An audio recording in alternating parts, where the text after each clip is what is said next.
un montón de movilizaciones, protestas, muchas cosas suceden en esa fecha, ¿no? ¿No? Digo, al final del día no se espera que todas las personas sean eruditas, no todos tienen el tiempo de informarse, incluso yo que tengo el hábito de la lectura, no me considero competente para tener esta clase de discusión diciéndoles qué pensar al respecto. Entonces me parece mucho más loable mapear un poco, al menos los que yo he considerado hasta el momento como los argumentos más sólidos que hay, tanto a favor como en contra de la despenalización del aborto, ¿no? Entonces, creo que esto ya está grabando. De todos modos, vamos a hacer este ejercicio de la siguiente forma. Primero voy a plantear cuál es mi postura personal al respecto. Después nos vamos a meter en la cuestión de los conceptos, bueno, las palabras más comunes que suelen haber en esta discusión. Voy a mapear un poquito de la perspectiva filosófica, ética, la situación política que representa esta discusión, y también un poco de lo que habla la filosofía del derecho al respecto, ¿no? Claramente yo no soy estudiante de derecho, entonces lo hablaré dentro de las limitaciones de mi entender, ¿no? Al final, si quieren, bueno, para los que sigan aquí conectados en el live, podemos responder preguntas o acotaciones.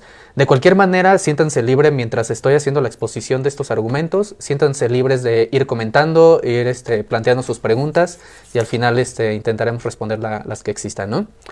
Entonces, pues, pues vamos a darle, raza. Primero le doy un traguito a mi café. Pues porque soy adicto, ¿no? Más que nada. Entonces, antes de empezar a tener esta conversación, esta discusión, me gustaría recordar una de las invitaciones, de las exhortaciones que nos hace Keith Chesterton, filósofo moderno, que además era católico y tenía una un gran compromiso con la búsqueda de la verdad y con la honestidad intelectual. Entonces, él nos exhortaba a cualquiera que nos interesara meternos en cualquier tipo de debate sobre cualquier tipo de tema. Nos decía que antes teníamos que aclarar cuál es nuestra postura, con qué sí estamos de acuerdo con las posturas contrarias y qué cosas no queremos discutir. Entonces, en este live no me gustaría discutir sobre algunas sutilezas del por qué se recurre o no al aborto. O sea, no me voy a meter en las cuestiones de la violencia sexual, ni del cómo se conforma la decisión de una mujer para tomar o no esta decisión, este camino, ¿no? Entonces no voy a discutir eso, solamente voy a discutir algunos argumentos que suelen haber a favor y en contra. Dicho esto, me gustaría dejar en claro desde el primer momento cuál es mi posición personal respecto del aborto. Y considerando que yo he tenido una formación, una educación católico-cristiana tradicional, sí les puedo decir que personalmente estoy categóricamente en contra de la práctica del aborto per se. Pero reconozco y no cancelo que existe una serie de coyunturas materiales, políticas, estructurales, económicas, incluso cuestiones psicológicas que pueden llevar a una persona gestante a la de por sí tortuosa decisión de interrumpir su embarazo. Dicho esto, quisiera empezar primero por esta cuestión del por qué decir interrupción del embarazo y no tanto el aborto. Yo no tengo problemas con las palabras, no tengo ninguna guerra contra ellas, pero recordando un poco lo que nos recomendaba Chomsky, Noam Chomsky, que también es un gran lingüista, él nos decía que podíamos rescatar y acudir a distintos procesos, distintos métodos y demás del pasado, pero no podían tener sus mismos nombres. Esto a razón de que muchas veces ya tenemos una guerra con las palabras, ¿no? De que ya muchos conceptos ya están viciados de un estigma, de un montón de prejuicios, y por ejemplo la palabra aborto pues es una de ellas, ¿no? Cuando alguien habla en una conversación cotidiana sobre el aborto, pues automáticamente se vuelve incómodo, y tiene que ver con todos estos sesgos, con todos estos estigmas y estos prejuicios que se tienen al respecto. Por eso, a lo largo de esta transmisión, estaré refiriéndome a ello como interrupción del embarazo, independientemente de que sea legal, de que sea punible, de que sea voluntario o no. así lo voy a manejar, ¿va? Segundo, sí me gustaría hacer una invitación a la gente que vea esto, que hacer un llamado a que no hagamos una polarización de esto, a entender que esta discusión no es de buenos contra malos, de pecadores contra virtuosos, no es una cuestión de pro aborto contra pro vidas. Yo les invitaría a ya no tener este tipo de discusiones maniqueístas entre blanco y negro, porque pues no llegamos a nada. Honestamente no llegamos a nada, simplemente se empiezan a insultar la gente y pues no hay mucho que recuperar en esa clase de discusiones, ¿no? En todo caso, yo invito a la conformación de una razón de Estado. Esa es a lo que quiero apelar. A la conformación de la razón de Estado que siempre contempla la unicidad de la diferencia y también las diferencias dentro de esa unicidad, ¿no? Dentro de la unidad de la sociedad. O sea, entender que al final del día somos una sociedad en conjunto, pero se tiene que reconocer que cada individuo pues tiene una idiosincrasia, tiene una serie de valores morales, principios éticos y demás que pueden ser diferentes. Entonces hay que reconocer que existen las diferencias. Por otro lado, también quiero aquí dejar en claro que esta charla es más que todo hermenéutica y fenomenológica. O sea, es una cuestión de interpretaciones. Una cuestión de interpretaciones y de intentar dar fe del fenómeno de la interrupción del embarazo, ¿no? En este caso sería como una aletheia. No voy a meter en esas palabras domingueras, no se preocupen. Ahora, lo primero, aclarar conceptos. Los conceptos más comunes que encontramos en este tipo de discusión son, primero, el concepto del individuo. ¿Qué es un individuo? Hay que dejar esto en claro. El individuo se habla de un ser o un ente indivisible. Significa que no importa si es separado de un otro, va a poder ser autónomo, va a poder desarrollarse, va a poder vivir, vaya, ¿ok? En este sentido, sí dejo en claro aquí que yo considero que el embrión, el feto, el cigoto no son un individuo, ya que dependiendo también de en qué momento se ha retirado del vientre de la madre o de la persona gestante, dependiendo de ese momento, pues podríamos decidir cuándo sí podría sobrevivir por su cuenta y cuándo no.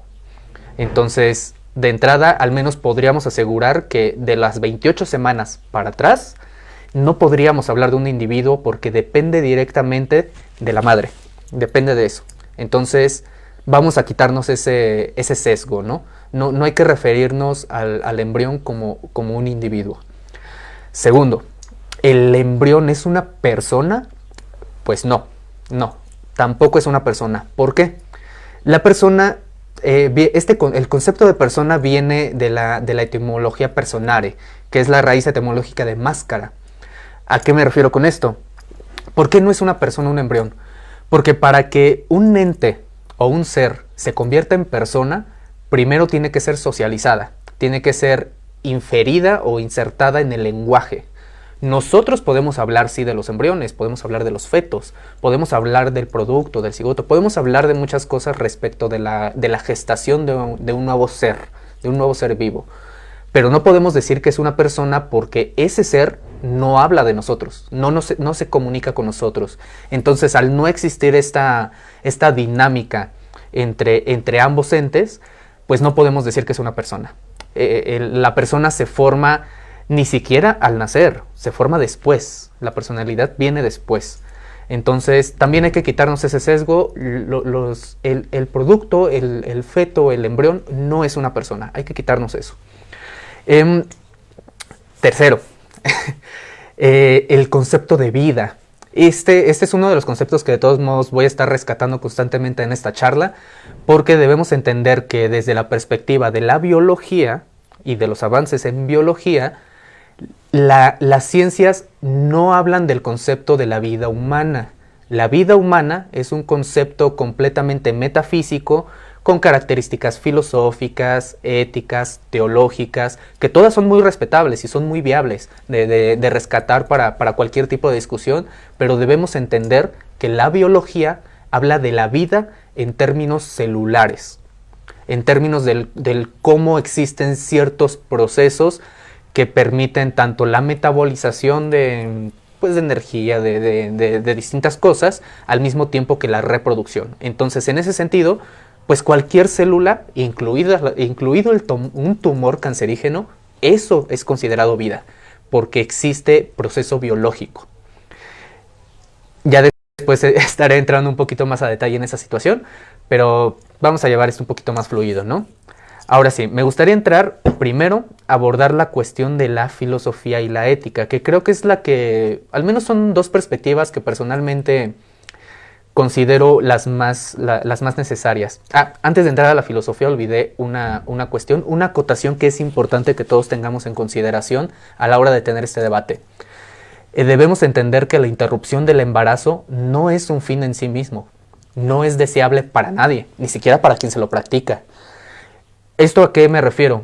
Porque he escuchado en distintos foros, en distintas redes sociales, en distintas conversaciones que se tiende a hacer este comentario constante de que el aborto es una especie como de un plan, como que se planea, como que se desea, como que las mujeres buscan a propósito embarazarse para después irse a practicar un aborto, y pues no.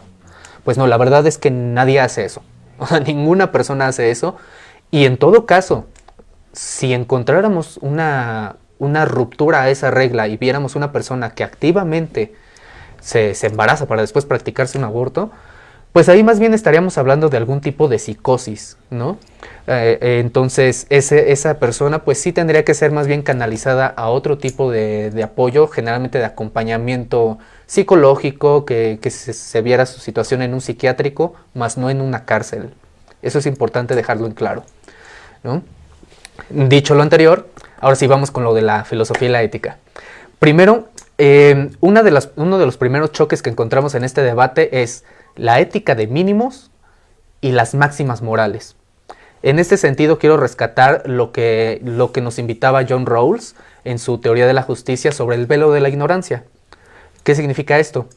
La ética de mínimos se refiere a una serie de principios muy básicos, muy básicos, que solamente tienen la intención de explicar cuáles serían los modos de relación entre varias personas en una sociedad, pues para tener pues una vida medianamente digna, ¿no? Y que podamos respetar la existencia del otro al mismo tiempo que asegurar nuestra existencia, nuestra supervivencia.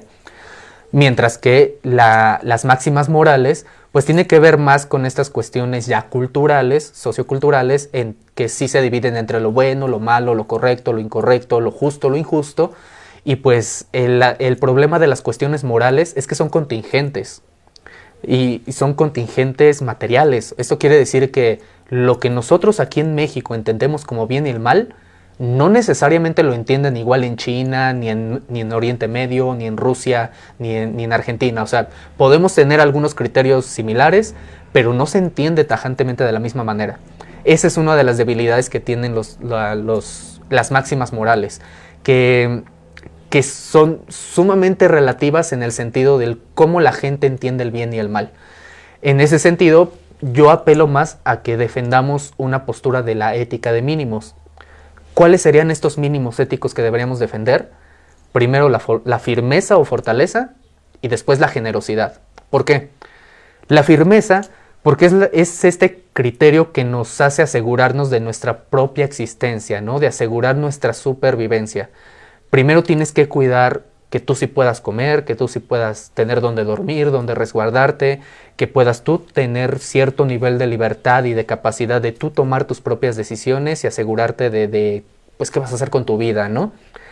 Y después, ya que puedes asegurar esas situaciones, que tú te puedes hacer cargo de ti mismo, entonces tu siguiente deber ético sería la generosidad. Poder extender esta firmeza hacia otra persona, a cuidar de alguien más, ¿no? Y asegurarte de que esa otra persona también pueda desarrollar una firmeza. Y esto aplica para todos, tanto para las personas ya existentes, ya nacidas, que ya están en la sociedad, como también pensar en esta defensa generosa de la vida, ¿no? Que tienden a apelar mucho las personas que se consideran pro vida. Pues yo las invitaría a ello. Si se dicen ser pro vida, pues hay que checar primero que exista la capacidad de firmeza del individuo, para que ese individuo pueda cuidar de alguien más, ¿va?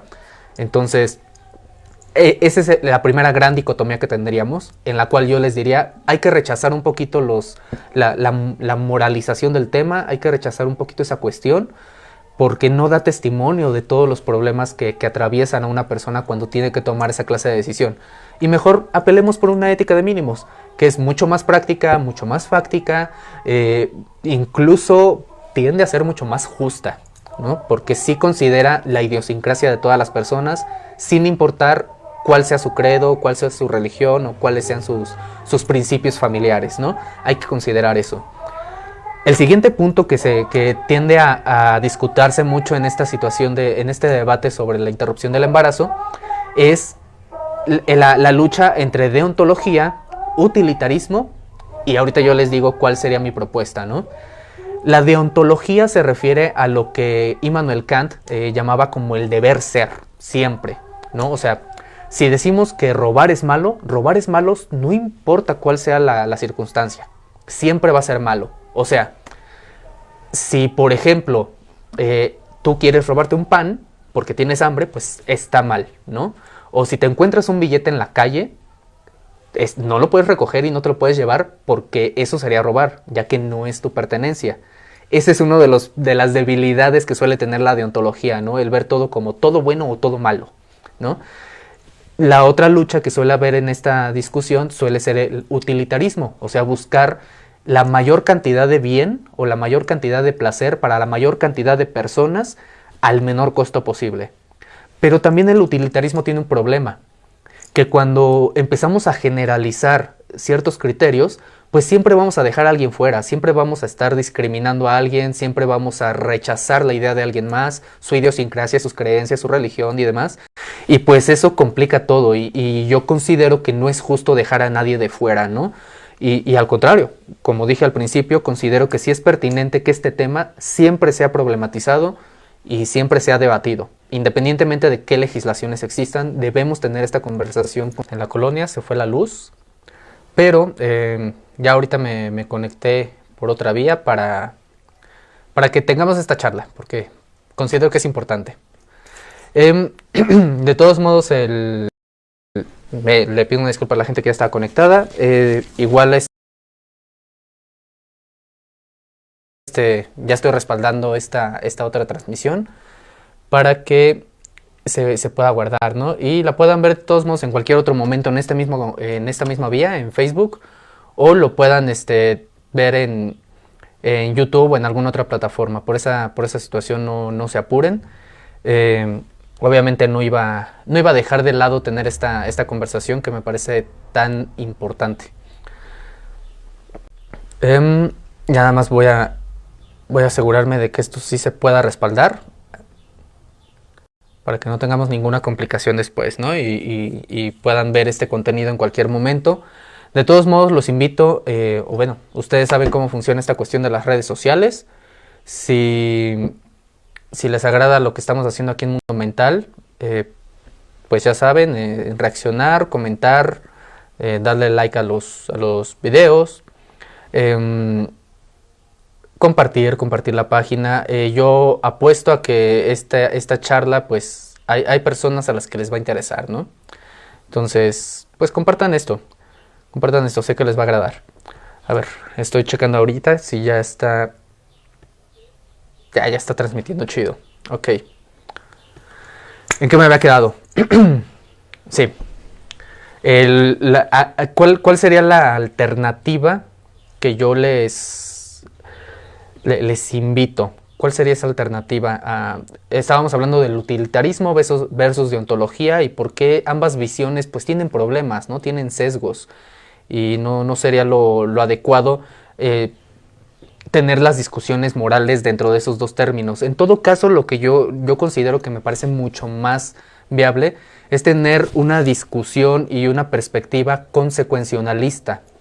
El consecuencialismo, no nos vamos a meter tanto en autores para no cargar este live de información que quizá no les interese tanto.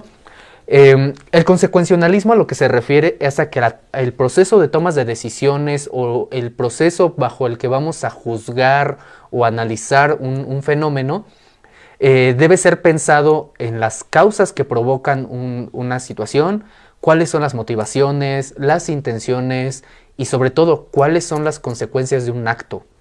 Y las consecuencias pueden ser diversas. En ese sentido, cuando hablamos de la interrupción del embarazo, pues debemos entender primero cuáles son las causas que preceden a la mujer que necesita practicarse o interrumpir su embarazo. Debemos también entender pues qué preparación tuvo previa, qué educación sexual tuvo, bajo qué condiciones se dio la situación de la concepción.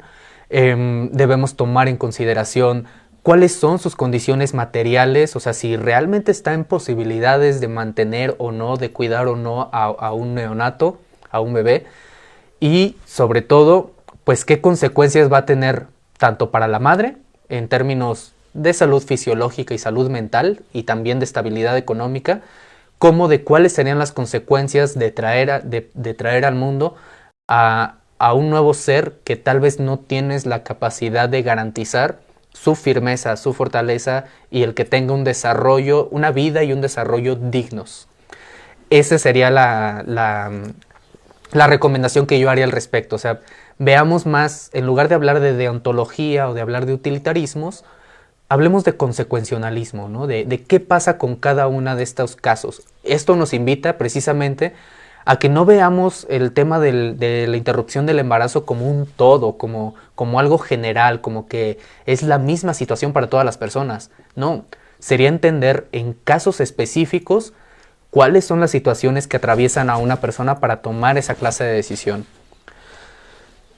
En el siguiente punto, ahora sí, vamos a otro de los argumentos que es muy común en este debate, es la cuestión de la naturaleza humana versus la idea de que el hombre no tiene naturaleza, sino que tiene historia. O sea, es una perspectiva filosófica en la que se discute si existe una especie de esencialismo humano, una cuestión esotérica, si ustedes quieren, teológica, sobre que el ser humano es una especie de ente especial en el universo que tiene una cierta dignidad, un cierto valor por su mera existencia, versus la idea de que el ser humano se conceptualiza por su historia.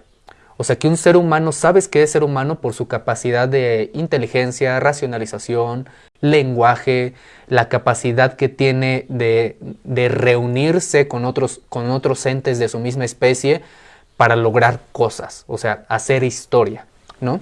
Estas son dos posturas que suelen confrontarse, porque, por ejemplo, las personas que están en contra de la interrupción del embarazo tienden a defender mucho la idea de la naturaleza humana como un fenómeno óntico, ¿no? Como una condición óntica que trasciende a la vida misma, ¿no? A la existencia misma. Mientras que quienes suelen estar a favor de la interrupción del embarazo, pues defienden más la idea del ser humano como un ente con historia, como un ser con historia. O sea, que se va construyendo, que socialmente va conformando sus ideas, sus conceptos de bien y mal, va conformando sus decisiones con base en esas condiciones materiales. En ese sentido, a pesar de lo que les dije al inicio de la transmisión, de que yo estoy categóricamente en contra de la práctica, aún así yo entiendo que hay una serie de condiciones previas que pueden orillar y obligar a una persona a tomar esa decisión que de por sí ya es bastante complicada, bastante dolorosa y bastante tortuosa para quienes se encuentran en esa situación, independientemente de si fue voluntario o involuntario. No me estoy metiendo todavía en eso, ¿eh? El siguiente punto, otro de los argumentos que podemos considerar en este tipo de debate es la cuestión del consenso versus los disensos. ¿Por qué? Porque en los debates de cualquier tipo de problemática social, conceptual, filosófica, política, de lo que ustedes quieran, muchos apelamos a esta cuestión de los consensos, ¿no? De que todas las personas somos súper racionales y construimos grandes argumentos, grandes ideas y convencemos a los demás de lo que nosotros creemos, ¿no? Pero la verdad es que la sociedad es mucho más compleja que eso. Y también es necesaria la existencia del disenso, de estar en desacuerdo. No como una forma de imponer y buscar siempre un constante choque con los demás. No, sino porque yo lo veo también desde la ética de mínimos. Esto me recuerda mucho a una de las perspectivas éticas que se tienen en comunidades como por ejemplo los sefardíes, ¿no? O los gitanos. estas organizaciones de sabios y de consejos de ciudadanos, ¿no? Que apelan a que, por ejemplo, tienen un principio ético de la disensión en la que lo plantean como que si habemos 10 personas en un lugar discutiendo sobre una cuestión como la interrupción del embarazo, y si todos los 10 estamos de acuerdo en cualquiera de las posturas, es obligación, ojo, es obligación ética de al menos una de las personas estar en desacuerdo. No importa que en el fondo sí esté de acuerdo con todos los demás, no importa. Lo que importa es que se ponga en una posición de disenso, porque solamente a través del disenso vamos a poder encontrar todas aquellas contradicciones, ineficiencias, injusticias que no encontraríamos si todos estamos de acuerdo. Entonces, esto es mantener una perspectiva crítica, no solo de lo que no nos gusta, sino ser críticos de incluso lo que nosotros defendemos, de las ideas que esgrimimos. También debemos ser autocríticos, y esto yo creo que me parece un principio ético que últimamente se ha olvidado muchísimo. Nos pasa a todos que nos casamos con una idea y la queremos defender hasta el último punto, hasta las últimas consecuencias. Y tal vez sería saludable de repente voltear a vernos, a hacer el examen de introspección y decir, oye, pues tal vez sí estoy medio equivocado, ¿no? O tal vez sería necesario mantenerme un poco flexible, porque quizá no estoy considerando un montón de cosas que están sucediendo detrás de la cuestión de la interrupción del embarazo, ¿no? Entonces, ese sería otros dos argumentos que habría que estar confrontando constantemente en un debate ilustrado. El siguiente punto sería el problema de la relativización de los principios éticos. Esto se abraza mucho con lo que ya había dicho anteriormente, ¿no? Este choque que existe entre la ética de mínimos, entre las cuestiones morales y demás. Yo creo que es importante no relativizar, o sea, no decir como de, pues si yo estoy a favor, pues yo debería poder hacer lo que quiera, y si estoy en contra, pues yo podría juzgar a quien yo quiera, ¿no? Yo invitaría más a una perspectiva en la que sí consideremos la diferencia del otro, que la otra persona también tiene su propia historia, sus propias condiciones, sus propias creencias, y por lo tanto deberíamos considerar que, si bien nosotros podemos señalar alguna conducta que consideramos incorrecta, pues tampoco podríamos imponer nuestra visión del mundo sobre los demás, porque eso ya es estar muy cerca del fascismo, muy muy cerca. Y yo creo que a nadie le gusta eso, porque ya en la Segunda Guerra Mundial vimos cómo acaba la idea del fascismo. En este sentido, precisamente de la ética de mínimos, hay un choque que suele haber mucho en el debate, que es sobre el concepto de la libertad, ¿no? O sea, ¿las personas somos libres o no de decidir? Aquí es donde nos metemos en un problema muy, muy complicado, donde de repente el debate de la interrupción del aborto se empieza a poner muy surreal, muy confrontativo y muy violento, ¿no? Por un lado, las personas que se consideran pro vida tienden a defender su libertad de creencia y su libertad para hablar de sus creencias, imponérselas sobre los demás, juzgar ciertas cuestiones a través de sus creencias. Con lo cual estoy de acuerdo en que planteen su postura, en que ejerzan esa libertad de credo y esa libertad de expresión y esa libertad de disensión. Estoy de acuerdo con eso.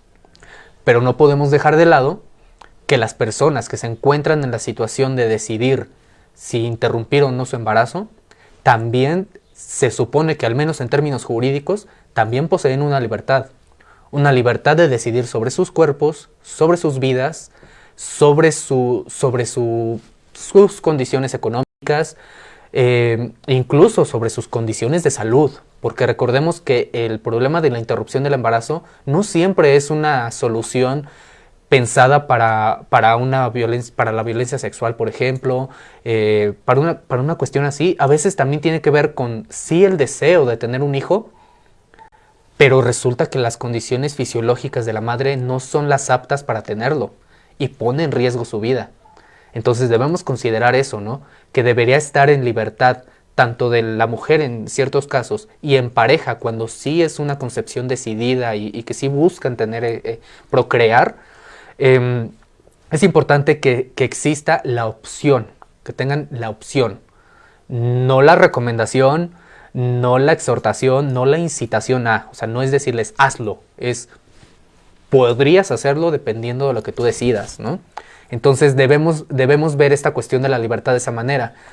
Por un lado, la libertad negativa, como la falta de impedimentos, pero también abrazada de la libertad afirmativa, como las condiciones jurídicas, materiales, económicas, psicológicas necesarias para que sí pueda ejercer realmente su decisión y realmente su libertad cada individuo, ¿no? O cada comunidad.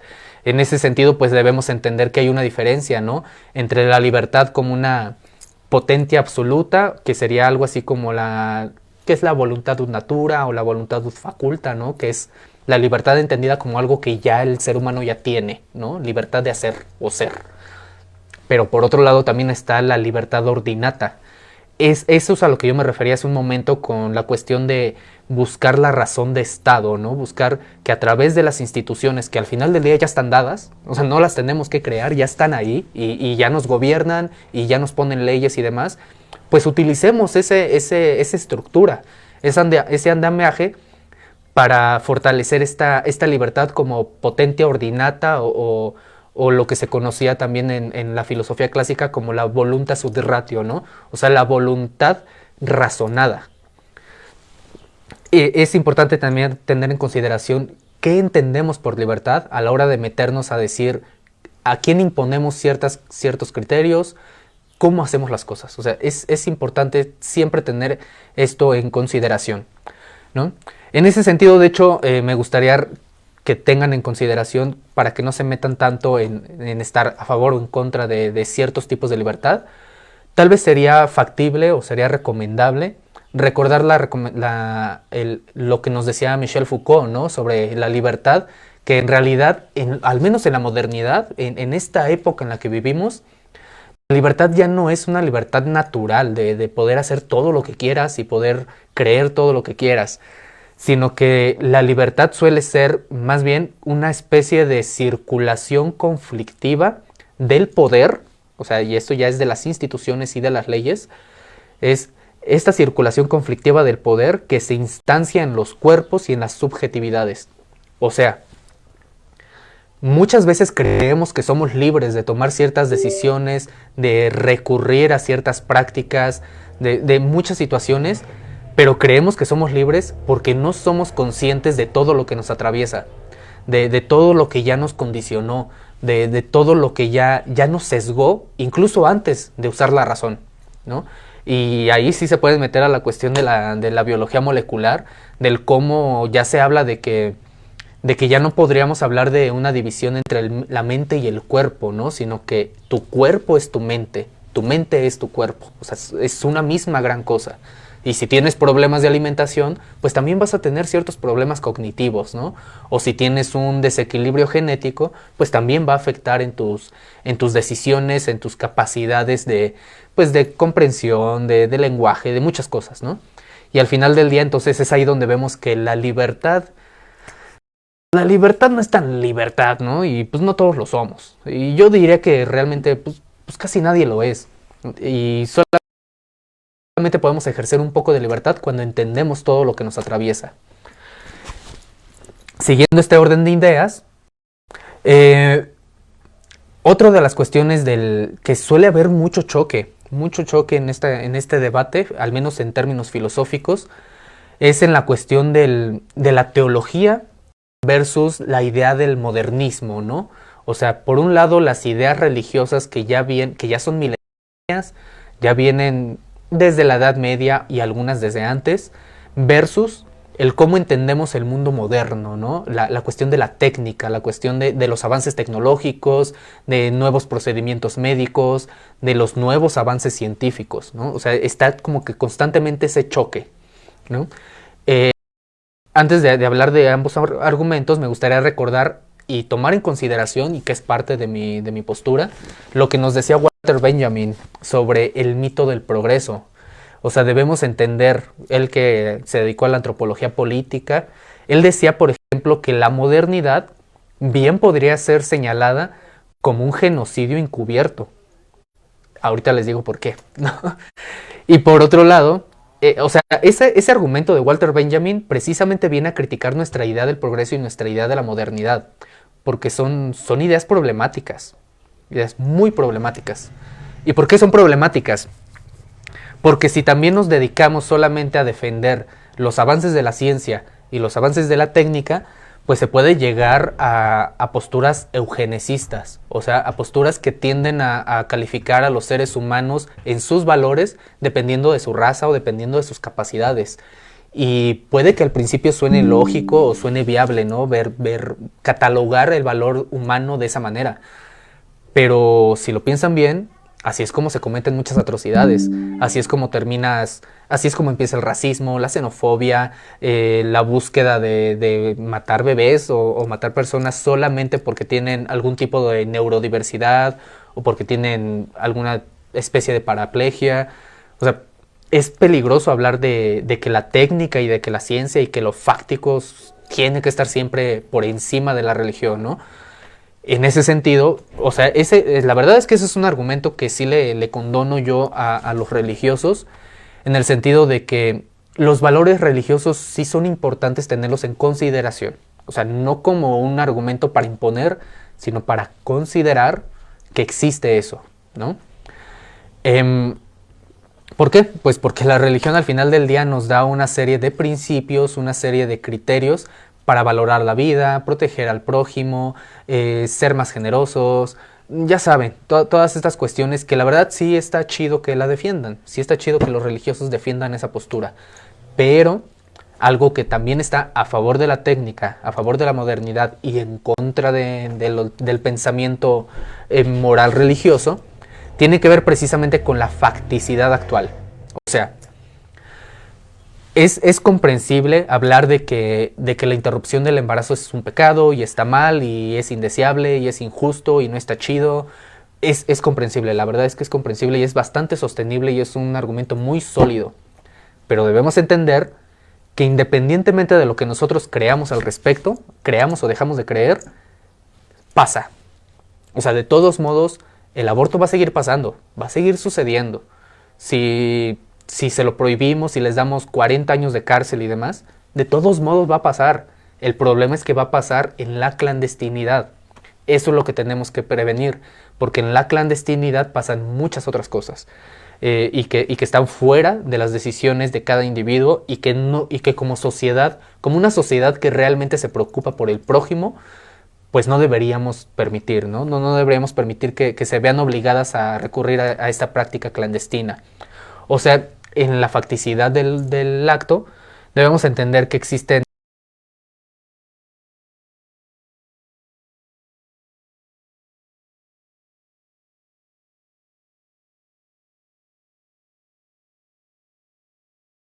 cuestiones como, como los entramados institucionales, el andamiaje jurídico, las condiciones materiales, la psique de la persona que toma esa decisión.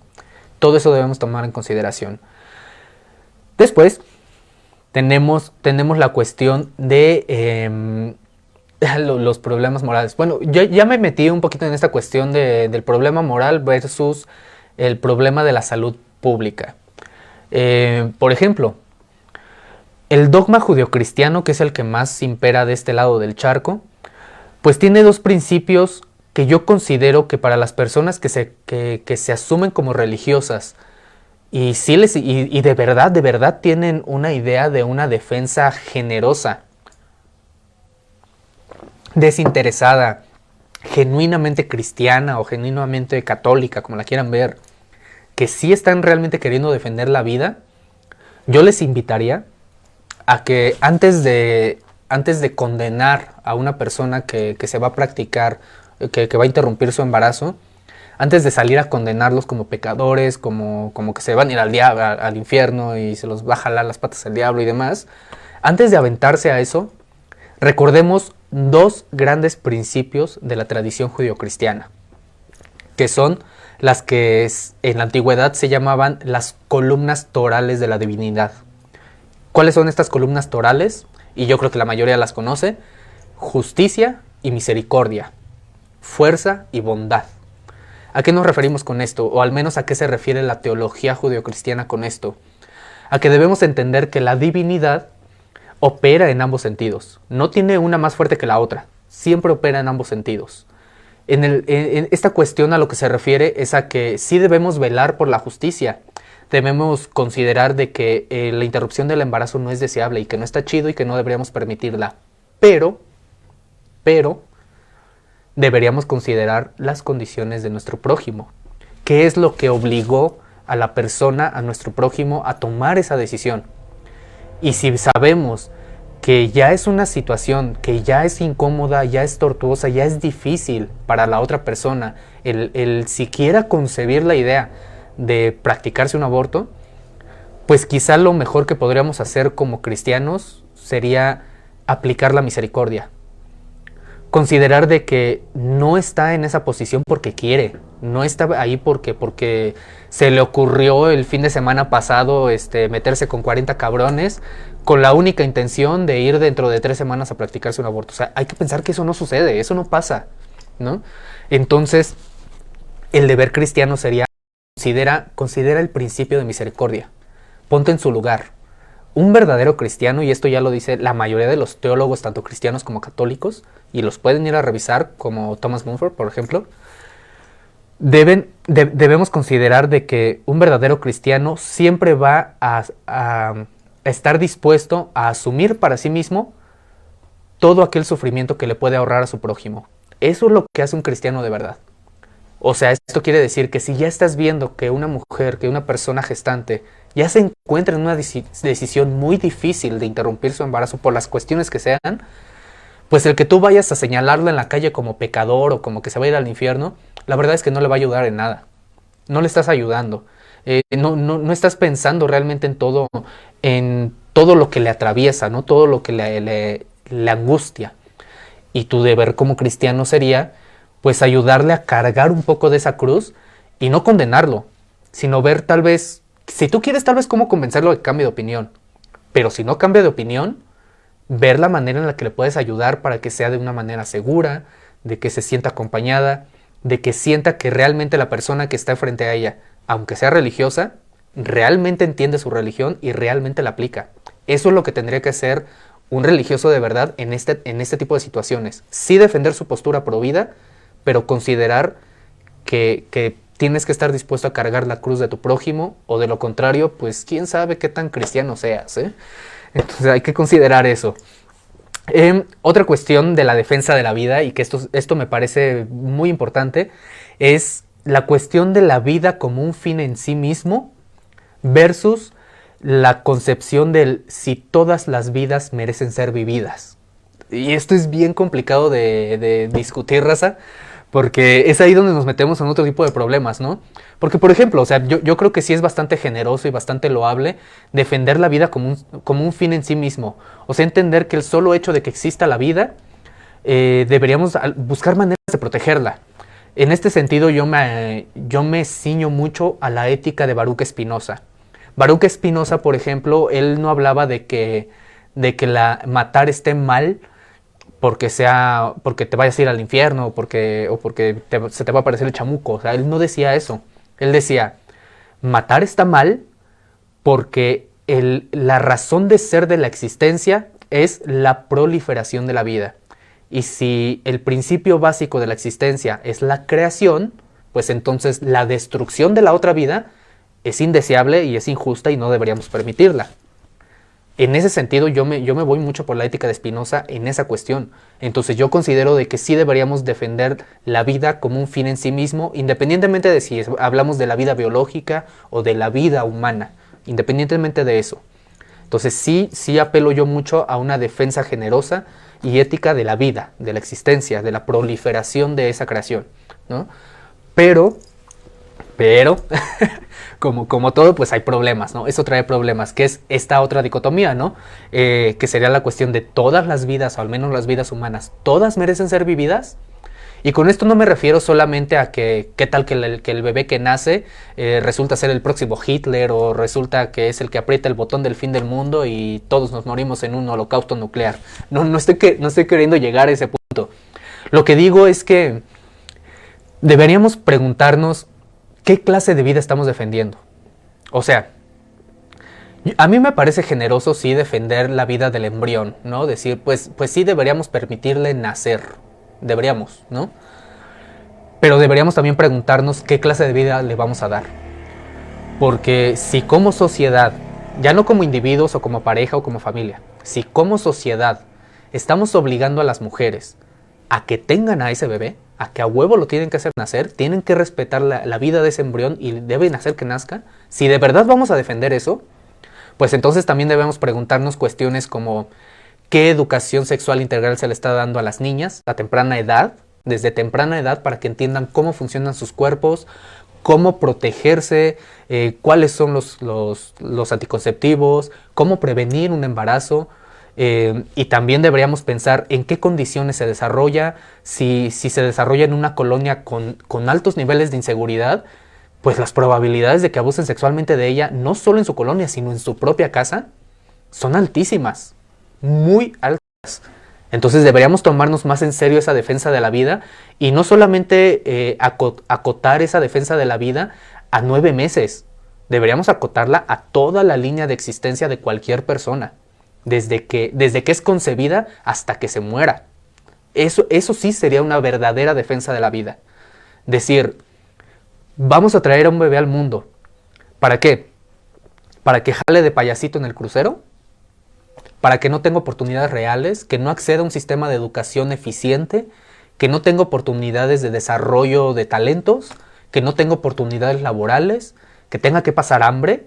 O sea, para eso los vamos a defender, para eso los vamos a traer, para condenarlos al sistema de adopciones que, de acuerdo con las estadísticas del 2019, al menos en ese año, habían casi 30,000 niños en el sistema de adopciones en México y solo se adoptaron 7. 7 adopciones de 30,000. De 30,000 disponibles. O sea, eso es tomarse en serio la defensa de la vida. No solamente defender su existencia, sino defender qué clase de existencia y qué clase de vida como sociedad le vamos a ofrecer a ese nuevo bebé, a esa nueva persona que hacemos llegar al mundo. ¿Qué tipo de vida le vamos a ofrecer?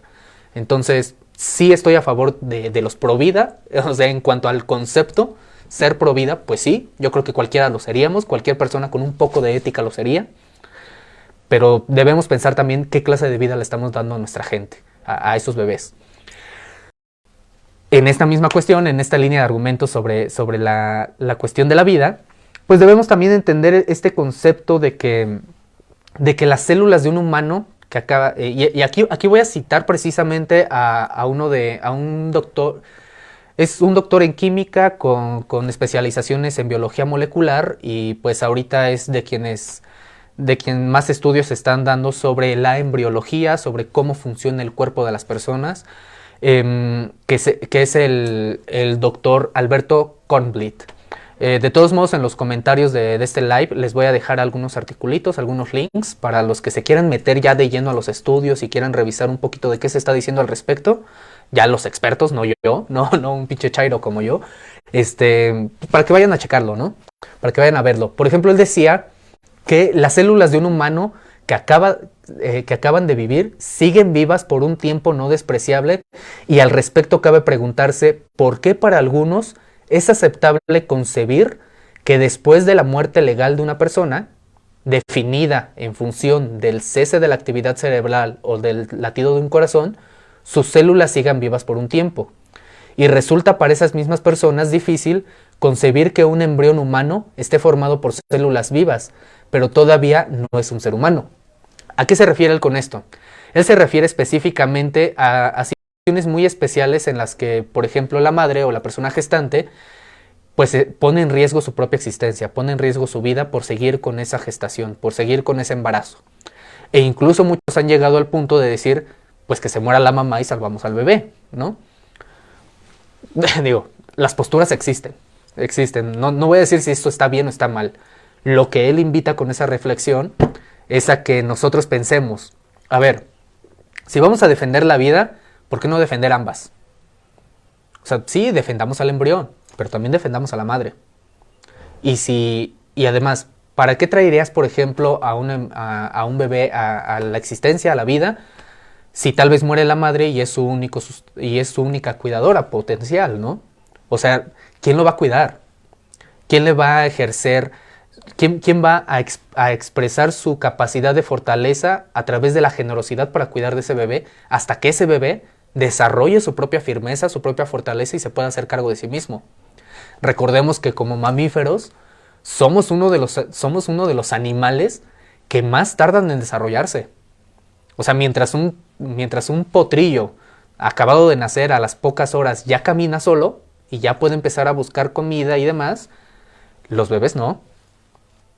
Traer un bebé a este mundo, traer un bebé, insertarlo en la sociedad, requiere primero una familia funcional. Segundo, las capacidades reales de la madre para poder cuidar de él. Requiere una sociedad completa que pueda garantizar que existan los recursos para que coma. Solamente para que coma. Deja tú si va a la escuela o no. Solo para que coma se necesita toda una sociedad funcional. Entonces, en ese sentido, pues deberíamos pensar, ¿no? Deberíamos al menos ponernos un freno en nuestros juicios y considerar que quizá deberíamos seguir viendo al embrión no como un ser humano. Y esto no solamente por una cuestión filosófica o teológica, sino porque es importante no sacralizar un proceso que es biológico, no religioso. Ahorita voy a entrar a esa cuestión de la sacralización porque también tengo una crítica en contra de la ciencia. Por eso, como les comentaba, o sea, nada más para cerrar este apartado de la filosofía y la ética, hay que pensar en la calidad de vida, hay que pensar en las consecuencias de cada caso y tomar aquellas decisiones que como comunidad tenemos la obligación de por lo menos plantear antes de decirle a la gente o condenar a las personas sobre si son buenas, si son malas, si deberían ir a la cárcel, si deberían ser condenadas o no. Todo eso deberíamos considerarlo antes de tener esa discusión. Bien, ahora, para cerrar nada más esa parte, creo que sí debemos también tener en consideración un concepto fundamental. Los conceptos de la muerte, de la muerte provocada. ¿Y por qué digo los conceptos? Debemos entender que cuando se habla de la muerte, primero la muerte es un proceso natural, a todos nos va a tocar, queramos o no. Pero debemos entender que existen distintos tipos de muerte. O sea, primero tenemos el impedir la vida, el impedir la procreación, que es ahí donde entran los anticonceptivos, ¿no? El condón, las pastillas, el diafragma, el implante, muchas cosas que están hechas específicamente para impedir la creación de nueva vida. Y esa es una forma de matar, es una forma de impedir la creación. O sea, también debemos empezar a darnos cuenta de dónde están nuestros sesgos y dónde están las cosas que no hemos terminado de entender. Esa es una forma de matar, el impedir la vida. Después estaría, bueno, aquí sería más bien el aborto o la interrupción del embarazo, que es el simplemente interrumpirlo cuando el cigoto todavía no desarrolla ciertas características. Generalmente esto sucede en las primeras semanas y que, de acuerdo a las leyes, pues ellos consideran que es alrededor de la semana 12, 13, 16, 18, depende de a quién le pregunten y de qué país estén viendo su legislación. Después, o sea, está el impedir la vida, el aborto, luego el feticidio, que el feticidio ya es otra cosa. El feticidio es una categoría que tiene como fundamento el que sí existía el deseo de llevar a término a el gestar a ese bebé, sí existía la intención, pero alguien decidió atacar a la madre y mató al bebé. Eso es un feticidio. Después está el infanticidio, o sea, matar a alguien a temprana edad ya después de nacer. Luego está el homicidio, que ese ya todos lo conocemos, que es el acabar con la vida de otro por las razones que sean, ¿no? Generalmente mezquinas y generalmente individuales de un tercero.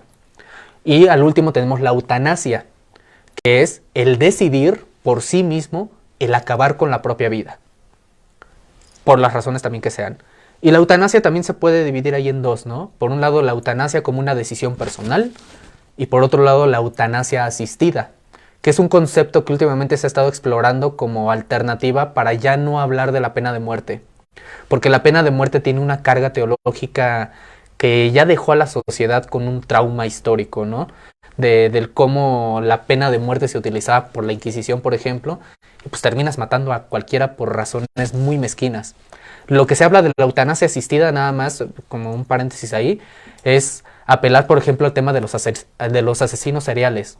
O sea, entender que un asesino serial ya renunció a su firmeza y ya renunció a la generosidad. Ya no es capaz de mantener una condición psicosocial y psicoemocional estable para él procurar su supervivencia, y ya está comenzando a hacerle daño a otros, dañando la generosidad. Entonces, una persona que no tiene firmeza y no tiene generosidad y daña a terceros, deberíamos, o al menos eso es lo que se plantea con esa teoría, deberíamos llevarlos a la eutanasia asistida. O sea, ya duérmanlo, ¿no? O sea, porque ya este güey está pasando de lanza, ya está haciéndole daño al mundo, alguien ya duérmalo. O sea, ya. No hay nada que defenderle ahí, ¿no?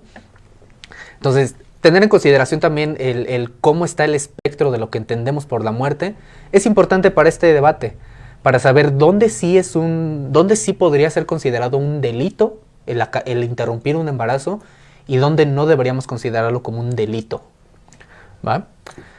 Ahora nos vamos a la cuestión más política. Esto sí me voy a ir muy rápido porque ya casi todo lo abarcamos, ya casi todos los conceptos. La política, entendida obviamente como lo decía Hegel, decía que la política es la integración de la diferencia social en la razón del Estado. Del Estado porque es una serie de instituciones que van a intentar homologar criterios, ¿no? O sea, tal vez a ti te gusta el azul, a mí me gusta el morado, a otro le gusta el verde. Pues lo que el Estado debería hacer es plantear una serie de criterios que permita que nuestros deseos más o menos se cumplan, nuestros sueños, nuestros proyectos más o menos se logren sin que afectemos a terceros. A eso se refiere con la razón de Estado.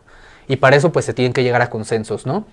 Y obviamente aquí es donde tenemos que iluminar puntos razonables y no dogmáticos. ¿A qué me refiero con esto? Debemos entender que existe una diferencia entre razón y razonabilidad. O sea, el sufijo ble en la palabra razón, o razonabilidad, o razonable, habla de una potencia, de la potencia de la palabra.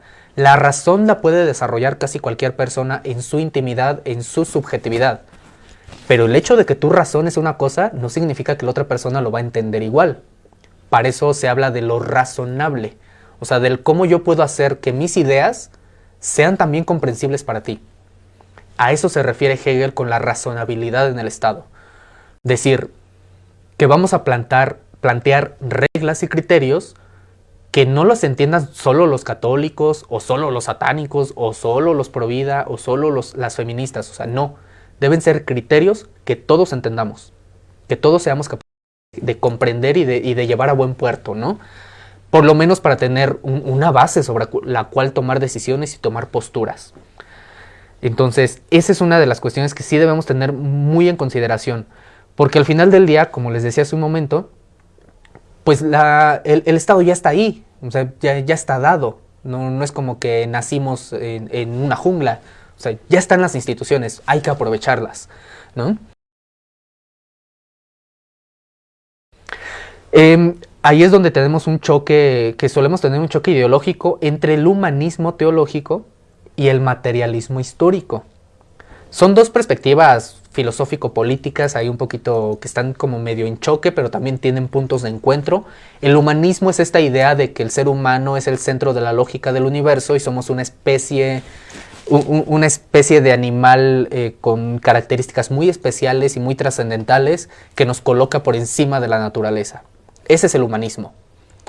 Pero por otro lado está el materialismo histórico, que te dice no. O sea, el ser humano es solo un chango con lenguaje, un chango que un día aprendió a usar sus pulgares y a comunicarse y creó una civilización, y tiene una historia, y tiene condiciones materiales, y tiene condiciones psicológicas previas, que no determina él, que no las escoge él, pero ahí están, ¿no? Entonces, al existir estos dos choques de posturas filosófico-políticas, me gustaría que tomáramos en consideración una de las exhortaciones de Noam Chomsky cuando él habla del fenómeno de la criminalidad.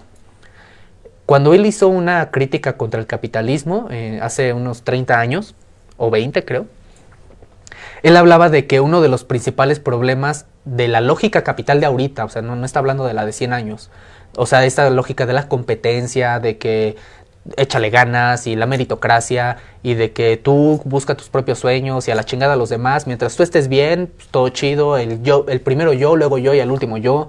O sea, esas ideas son las ideas del capitalismo neoliberal consumista que tenemos ahorita. Él decía que eso tiene un problema, porque cuando metes a la gente en una lógica de competencias, al mismo tiempo que una lógica de satisfacción de deseos ilimitados y con una lógica consumista, lo que provocas es que la gente se vuelva más egoísta y entonces crece la pobreza y las personas que crecen en condiciones de pobreza tienden a la criminalidad. Véanlo de esta manera. Tal vez tú sí tienes para comer, tal vez tú sí tienes para pagar tu renta y nadie te lo regala. O sea, te levantas a las 5 de la mañana y le chingas y te rompes la espalda y terminas estresado. O sea, tal vez sí, y te estás jodiendo para tener una vida medianamente digna.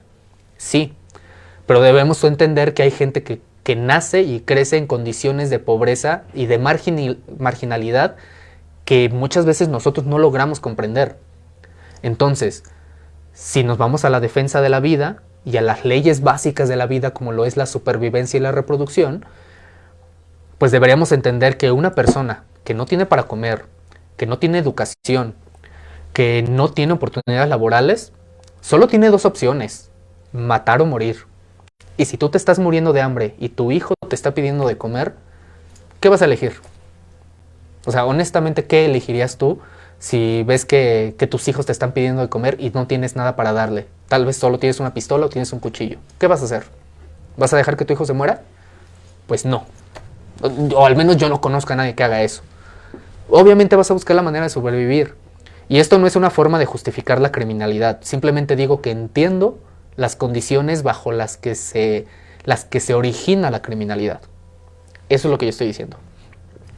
En ese sentido, pues obviamente tenemos que considerar, recapitulando la cuestión política, debemos considerar, por ejemplo, políticas como la educación sexual integral a temprana edad, sobre todo porque, y hay un dato que a mí me llamó mucho la atención, raza, y la verdad me escandalizó.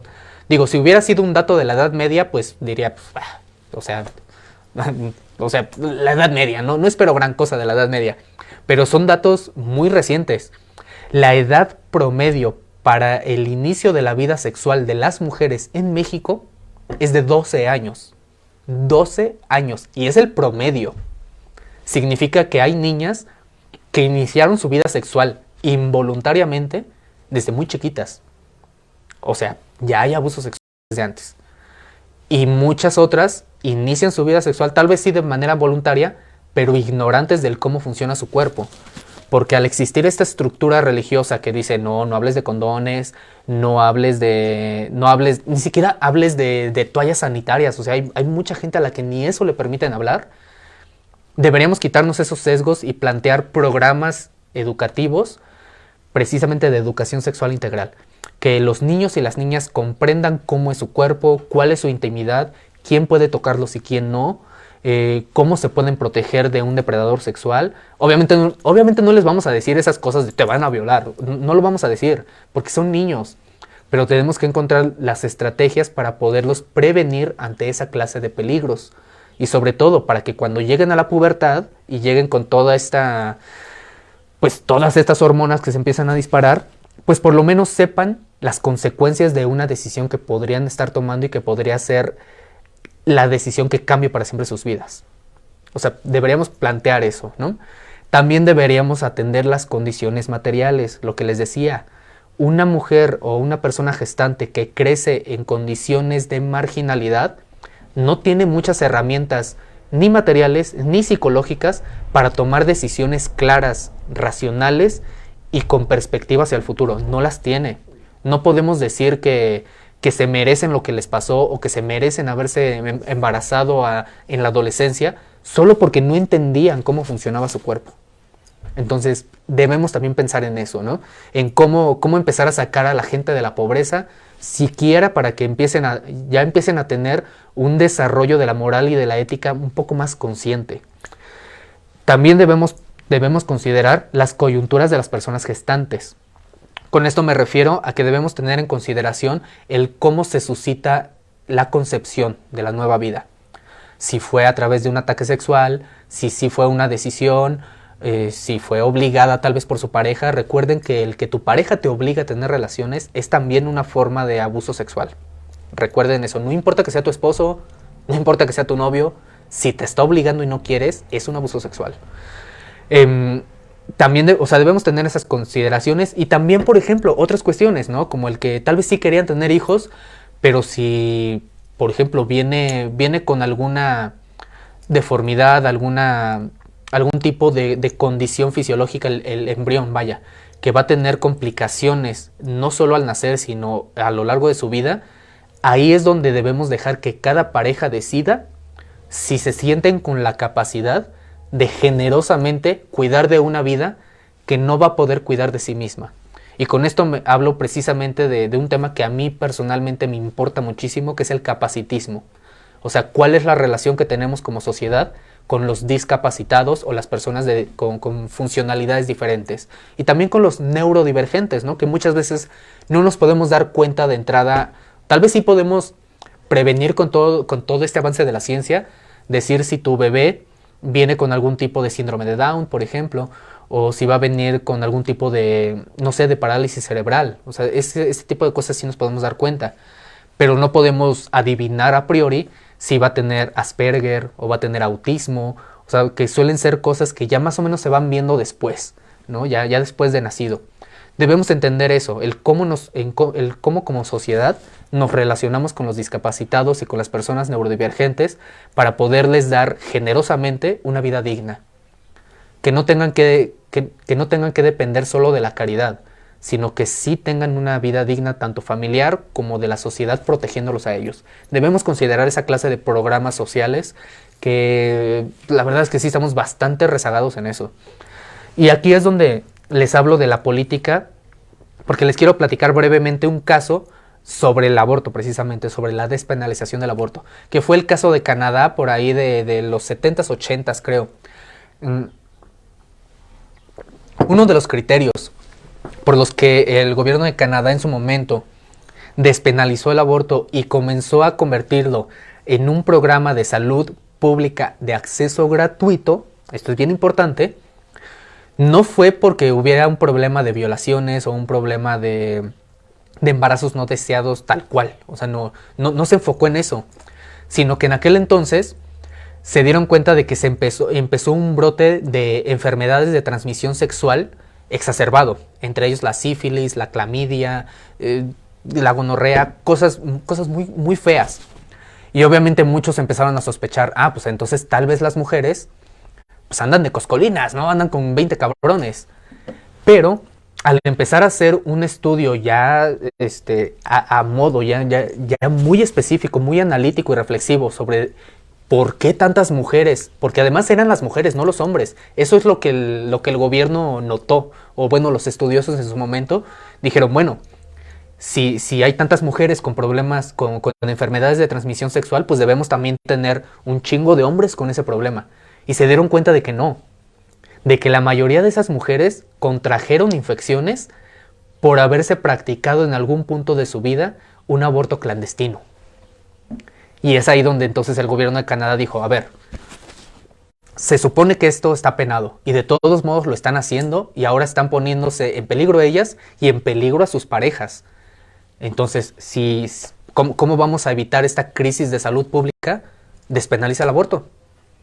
Darles condiciones seguras, salubres, en las que puedan llevar esa práctica, porque de todos modos lo van a hacer, o sea, que puedan llevar esa práctica sin poner en riesgo al resto de la sociedad, por las condiciones precarias obviamente e insalubres en las que se lo practicaban antes. Ese fue el combate, o sea, fue despenalizar el aborto como un combate a un efecto secundario que no tenía realmente nada que ver con el aborto per se. Ese tipo de sutilezas son las que debemos tomar en consideración. ¿Qué es lo que pasaría si seguimos obligando a las mujeres o a las personas gestantes a practicarse una interrupción del embarazo de forma clandestina? Hay muchos otros problemas que se ramifican de ese acto. Entonces, ¿cómo los prevenimos? darles condiciones saludables, estables, seguras, de que lo puedan hacer y no pongan en peligro su vida ni la de los demás. Aquí precisamente vuelvo a rescatar.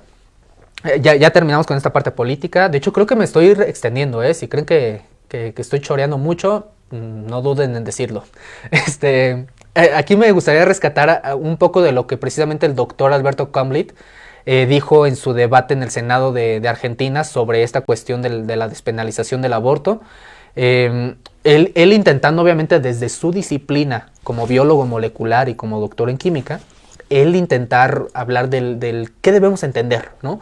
O sea, él decía, por ejemplo, que debemos entender que la biología no defiende la vida humana, ya que la vida humana es una categoría metafísica, teológica y filosófica.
rapidísimo. De hecho, ya vamos a casi acabar. Igual, sí, les pido de antemano una disculpa si creen que este rant ya duró más de lo que yo mismo pensaba. Consideraba que esto iba a tardarse nos íbamos a aventar 1 hora máximo en esta conversación, pero ante la premura y la importancia del tema, pues sí considero que por lo menos dejemos ya mapeado estas concepciones. Ya cada uno de ustedes sacará sus propias conclusiones, conformará su propia perspectiva, su propia postura. Y la intención, de todos modos, ustedes lo saben, en Mundo Mental, sí es la cuestión del pensamiento crítico, obviamente, pero sobre todo de que si vamos a tener discusiones sobre temas complicados, pues deberíamos por lo menos tener la suficiente información para meternos. Y personalmente yo apelo a que si no sabemos de lo que estamos hablando, de lo que estamos discutiendo, quizá no deberíamos participar en el debate. O por lo menos estar presentes, pero no intentar convencer a nadie de nada, ¿no? Porque realmente nunca sabemos a quiénes nos estamos dirigiendo. ¿A qué me refiero con esto? A que tal vez es muy fácil realizar o recurrir a alguna especie de juicio de valor sobre si lo que hacen los demás está bien o está mal. Pero el problema de eso es que nunca sabemos cuáles son las condiciones de vida de la persona que se encuentra en una situación como lo es un aborto. Entonces, como se los dije hace un momento con la cuestión cristiana, deberíamos considerar seriamente el cuidar también de nuestro prójimo. Pues ya lo decía Chuchito, el Jesus Christ. Pues debemos pensar también en el otro, debemos pensar en el prójimo como en uno mismo, ¿no? Debemos protegerlo. Entonces, estoy teniendo otra vez problemas aquí con el acordeón, bandita, pero denme un segundito.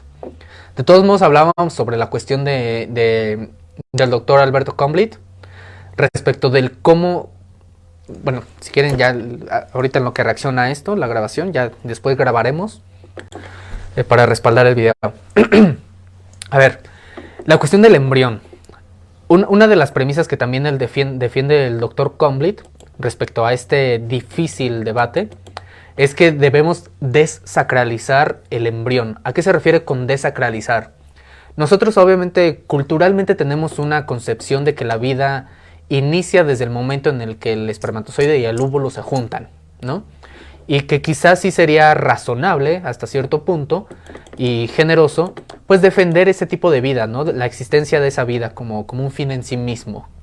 Sin embargo, él considera que debemos tomar en cuenta que el embrión, en términos meramente biológicos y genéticos, no es considerado por el cuerpo, no es en este caso interpretado por el cuerpo de la mujer como otro individuo, como un ente aparte. De hecho, él señala que el embrión es interpretado por el cuerpo de una mujer como un órgano más. ¿Por qué? Porque si no fuera considerado como un órgano más y fuera interpretado por el cuerpo de la mujer como si fuera un individuo independiente, ajeno a sí misma, desarrollaría, como lo hacen todos los cuerpos, incluidos los de los hombres, desarrollarían una respuesta inmunológica en contra del embrión.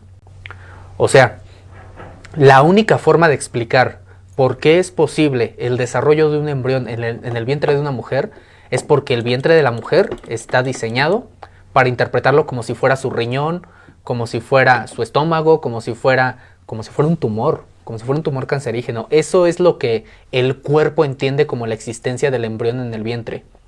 Incluso señala Conblit que debemos considerar de que si estamos defendiendo la vida en general en términos celulares, como lo suelen hacer los Provida, pues los Provida deberían tener en consideración de que la placenta, por ejemplo, tiene exactamente el mismo código genético que el embrión y lo tiramos a la basura. Entonces es como de, ¿realmente a qué te refieres con la defensa de la vida? Obviamente sabemos que se refieren a la defensa de la vida humana como una cuestión teológica. Eso queda bastante obvio, ¿no? Entonces debemos quitarnos un poquito ese sesgo. deberíamos empezar a comprender a qué exactamente nos estamos refiriendo con vida y qué exactamente es un embrión, cómo es realmente el proceso de gestación de un nuevo ser. Y entonces sí, ya después decidir si lo que se hace o no con el desarrollo de ese ser humano, de ese nuevo humano o no nato, pues no deberíamos clasificarlo en términos meramente religiosos, porque eso ya es cultural, totalmente cultural. Otro de los criterios que hablaba Kornblit, que debemos tener en consideración en el debate científico de la cuestión de la interrupción del embarazo, es la cuestión del el nacimiento de la conciencia. Él hablaba de que ese es uno de los problemas, ¿no? Al preguntarnos si un embrión es una persona, un feto es un individuo, ¿en qué momento ya podemos hablar de que estamos matando a alguien? ¿O en qué momento simplemente hablamos de que estamos interrumpiendo o impidiendo el desarrollo de un ser que todavía no sabemos si sí se va a convertir en humano? ¿A qué me refiero con esto? O sea, no porque hay un mutante creciendo, no me refiero a eso, sino que lo que sugiere el doctor Kornblit es que entendamos que cuando hablamos, que cuando estamos hablando de, pues del cigoto, cuando estamos hablando de estas, híjole, denme un segundito, ok, él a lo que nos invita es a que entendamos que cuando hablamos de estas, de embriología y del desarrollo de un nuevo ser, cualquier embarazo puede no llegar a término. O sea, no sé, por ejemplo, que en la semana 3 el cigoto no logró pegarse bien a la pared del endometrio y entonces pues sale, ¿no? Y eso es un aborto, al final del día, involuntario, si ustedes quieren, pero lo es, ¿no? O que, por ejemplo, que el cigoto empieza a tener un desarrollo equivocado y se termina convirtiendo en un tumor. O sea, eso también sucede. Y son cuestiones muy traumáticas para esas mujeres porque no solamente pierden la ilusión del nuevo ser que querían traer al mundo, sino que incluso muchas de ellas pierden la capacidad de volver a procrear, ¿no? O sea, eso es lo que señala el doctor Kornblit, que debemos considerar de que el solo hecho de que exista un proceso biológico dentro del cuerpo de una mujer no significa que forzosamente va a llegar a término y que realmente vamos a tener una persona naciente, ¿no? O sea, no siempre sucede así, entonces deberíamos por lo menos considerar esas otras opciones para sacar las ideas religiosas del vientre de las mujeres. O sea, no hay que meter a la iglesia ahí, ¿no? También él, por ejemplo, comenta de que el concepto de persona en biología pues no existe y que en todo caso él invita a que reflexionemos sobre qué entendemos por el valor de la persona y la defensa de un nuevo ser humano. ¿A qué se refiere con esto? Y ahorita lo vamos a tratar ya en el último apartado, que es filosofía del derecho, ¿no? Él a lo que se refiere es a que si de verdad estamos considerando de que el embrión o el feto es otro ser vivo y es un ser humano, pues entonces deberíamos explicar por qué no tiene derechos jurídicos que lo avalan como tal. ¿A qué se refiere él con esto? Si, por ejemplo, en la calle matan a una mujer que está embarazada, la pena no aumenta. O sea, no aumenta la pena en el sentido de que no van a condenar al asesino por matar a una mujer y un bebé. No sucede eso. Simplemente se cataloga un solo homicidio. Esto significa que en términos meramente jurídicos, ni siquiera el embrión está siendo considerado un ser humano que es sujeto de derechos. No está siendo considerado así, a pesar de que eso es lo raro de la ley. Que la ley dice que sí es un ser humano, que sí merece vivir, que debemos cuidarlo, esto en algunas legislaciones, pero al mismo tiempo no lo dota de derechos y no hay consecuencias en caso de que alguien provoque la muerte de ese bebé, entonces, o de ese feto. Eso es algo que deberíamos tener en consideración. Además, él también habla de que lo que sí tiene el óvulo fecundado, o sea, lo que sí es una facultad de pluripotencia. Eso es lo que él llama como de que pues va a haber un crecimiento, tiene el potencial de que exista un desarrollo de tejidos, de órganos, de ciertos sistemas biológicos que bien podrían convertirse en una persona, ¿no? O sea, dice, debemos ver el óvulo como eso, como una célula pluripotencial, puede convertirse en muchas cosas. Y eso las morras no me dejarán mentir. Hay morras que empiezan a desarrollar quistes, precisamente por el potencial que tienen los óvulos de convertirse en casi cualquier cosa, dependiendo obviamente sus equilibrios o desequilibrios hormonales, ¿no? Entonces, a ellas no les tengo que platicar de eso, ellas saben de qué estoy hablando, ¿no? Porque, pues de antemano yo sé que la mitad de la audiencia de Mundo Mental, más de la mitad son hombres, pero por eso me dirijo mucho a ellos en particular. También él comenta que deberíamos considerar que el embrión no es un ente independiente ni autónomo, porque al menos mientras esté en gestación sí depende directamente de la madre, y en ese sentido debemos entender que hay una separación entre el desarrollo de la vida en términos celulares, la vida biológica, y la existencia de la actividad cerebral, la cual en el feto no inicia sino hasta después de la semana 29-30 más o menos. Es ahí cuando ya se empieza a formar el cerebro y el tallo el tallo nervioso. O sea, es ahí donde ya se desarrolla y donde quizá podríamos empezar a hablar de una percepción del feto con respecto de su entorno. No lo sabemos a ciencia cierta, pero podríamos ahí empezar a abrir ese debate, ¿no? O sea, como de ¿en qué momento empieza el ser humano? Pues si hablamos del nacimiento de la conciencia y la actividad cerebral, pues antes de la semana 28 no es. Ahí no es. Entonces, ¿realmente estás matando a un humano cuando interrumpes un embarazo? Pues not really. O sea, no. Y aquí es donde ya nos vamos al último, a esta última sección, que sería la filosofía del derecho, ¿no? Por un lado tenemos la cuestión del justnaturalismo versus el justpositivismo. ¿A qué me refiero con esto? Lo que se considera como el derecho natural y el derecho positivo. El derecho natural entendido como todas estas ideas humanistas, teológicas y sociales que aún no se impregnan hasta el día de hoy, que son los conceptos de humano, de individuo, de conciencia, de persona, que buscan decir que solamente por el mero de existir un ser humano, pues ya tiene derechos, ¿no?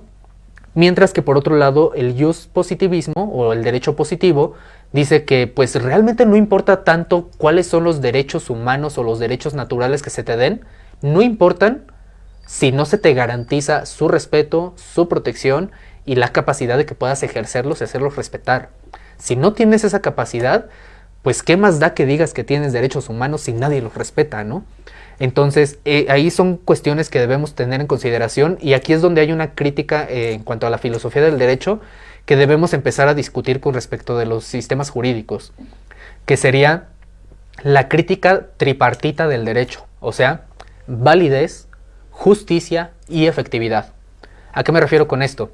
A que una ley puede ser válida porque está escrita y está promulgada, pero también puede ser una ley válida pero injusta y que además nadie respeta, entonces no es efectiva. Pero también podemos tener una especie de ley que es justa y es efectiva, pero no es válida porque no está en la Constitución, no está en las leyes, no está en los reglamentos, pero que es justa primero porque la gente apoya la idea y es efectiva porque la gente la respeta, independientemente de que si está en papel o no. Y por el último, bueno, otra de las combinaciones ahí es que pueden haber leyes que sí son súper efectivas y son válidas, pero son injustas. Como pueden ser, por ejemplo, no sé, las leyes fiscales, ¿no? Que algunos las consideran injustas porque les quitan demasiado a los pobres, más de lo que deberían quitarles, y no le quitan lo suficiente a los ricos para empezar a distribuirlo. O sea, hay leyes que son válidas y son efectivas porque las respetas aunque no quieras, pero son injustas, ¿no? Y es ahí donde creo que entra la penalización del aborto. Personalmente yo sí considero que el penalizarlo sí es un tipo de ley que es válida y que es efectiva porque sí las castigan, pero no es justa. Es muy injusta porque no está considerando muchas cosas, ¿no? Y que algunos pocos avances que se han hecho en algunos estados de México y en algunos otros países, pues quedan como con un sinsabor, ¿saben? Porque se vuelven válidas, o sea, el acceso a la interrupción del embarazo se vuelve válido y se vuelve justo, pero ineficiente. Ineficiente ya sea porque no tienen un sistema de salud que pueda dar el servicio de manera no violenta contra las mujeres, y ahí algunas de las que han tenido que recurrir a ese tipo de servicio, pues no me dejarán mentir, tienden a revictimizarlas y a tratarlas muy mal. Y eso no lo podemos permitir tampoco como sociedad. No podemos permitir que alguien que ya le está pasando mal y que está en la difícil decisión de interrumpir su embarazo, además, ahora tiene que sufrir de violencia obstétrica, ¿no? Violencia por parte de su médico, violencia por parte de las enfermeras y aparte de los grupos sociales afuera que la están condenando al infierno, ¿no? Deberíamos cuidar ahí esa cuestión de que la ley no solamente sea válida y sea justa, sino que también sea efectiva, que sí se dé en condiciones seguras fisiológica, psicológica y emocionalmente para la persona gestante. Eso es lo que debemos tener en consideración. En este sentido, por eso yo defiendo que aunque yo esté en contra de la práctica del aborto per se, considero que debe ser permitida como una opción no punible y legal, que no debe ser recomendación, que no debe ser considerado como lo más justo de hacer, que no debe ser considerado como algo deseable en un sentido psicoanalítico, si ustedes quieren, sino que el hecho de establecer la opción no es una incitación. Eso es muy importante que lo tengamos en claro.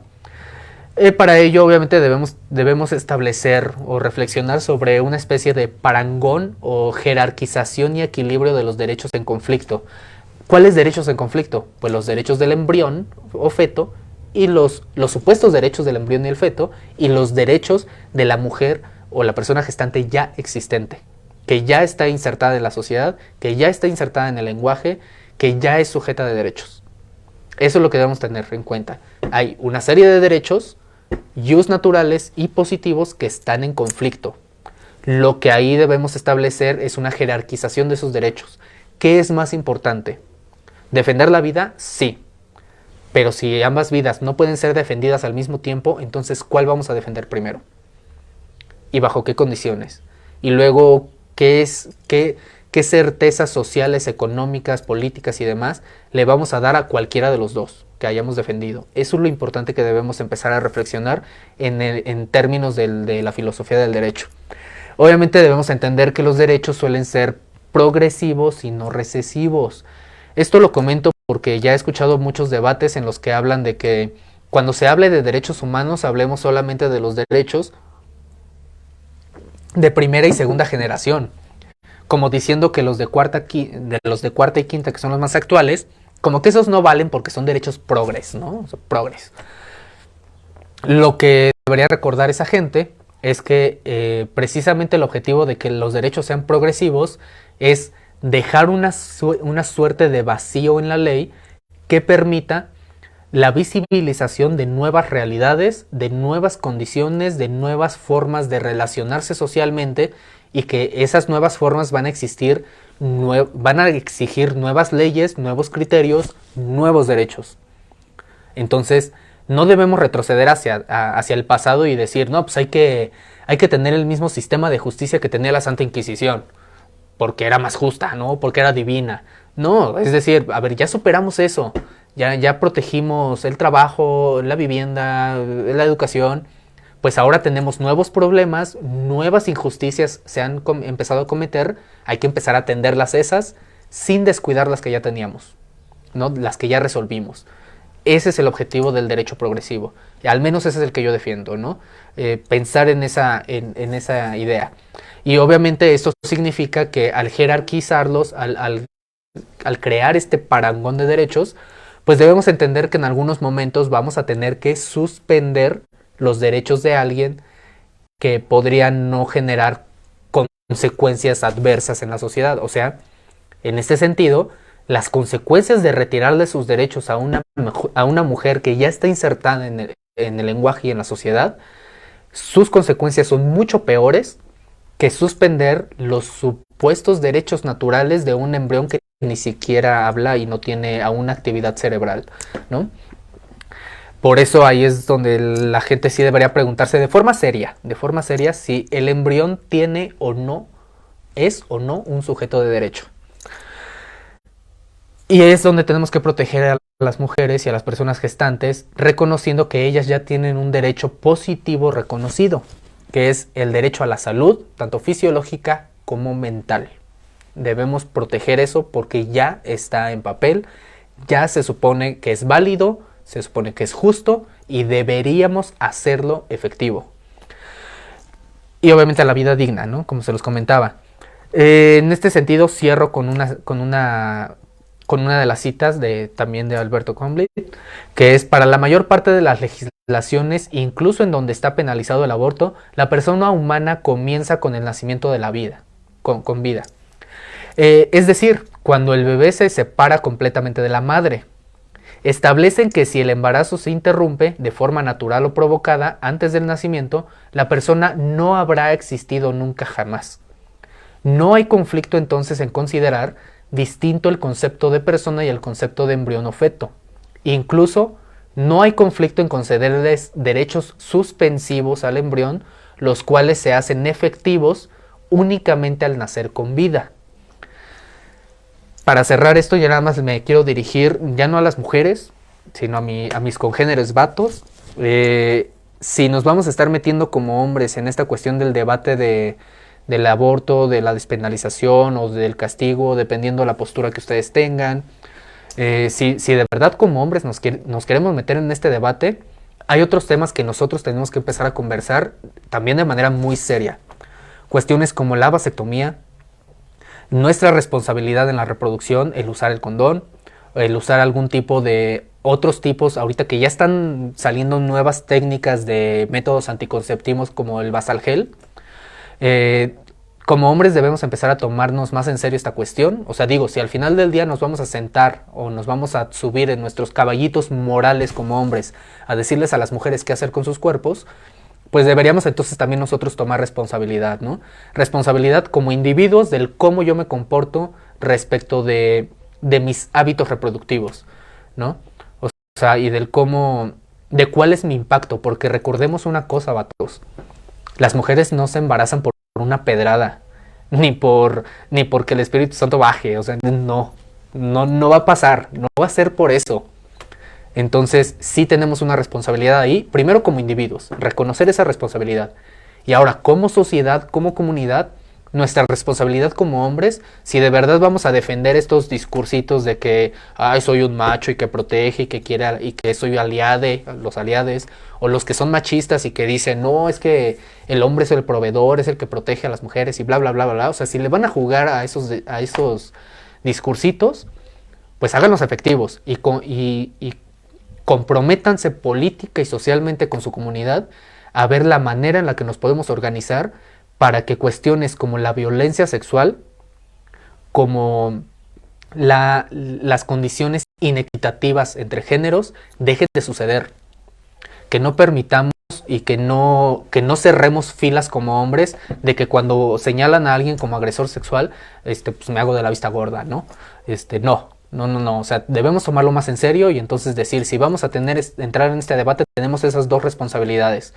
La responsabilidad sobre nuestra sexualidad y la responsabilidad sobre garantizar que ninguna mujer o ninguna persona gestante sea violentada sexualmente y tenga que verse en la tortuosa necesidad de decidir si va o no a interrumpir su embarazo y las posibles consecuencias adversas que esa decisión le va a traer. Hasta aquí es donde lo cierro con este mensaje para mis congéneres hombres. Dejen de hacerse los machitos al chile, o sea, neta compas, no se hagan los machitos a menos que sí se vayan a ser responsables de cualquier decisión y cualquier impacto que como hombres tengamos para con nuestras parejas y para con otras personas. Entonces es todo, les pido una disculpa por los cortes que tuvimos, parece que aquí en la colonia estamos teniendo problemas con subidas y bajadas de luz, entonces de todos modos voy a condensar estos 3 segmentos del en vivo. Los voy a condensar en un solo video, los voy a subir a YouTube. Yo sé que aquí en este espacio de Mundo Mental hay gente bastante inteligente, no les tengo que explicar cómo funcionan las redes sociales. Entonces, si les gustó este coto y creen que vale la pena que más gente lo conozca, pues compártanlo, reaccionen. Y pues nada, nos vemos en la siguiente bandita. Cuídense.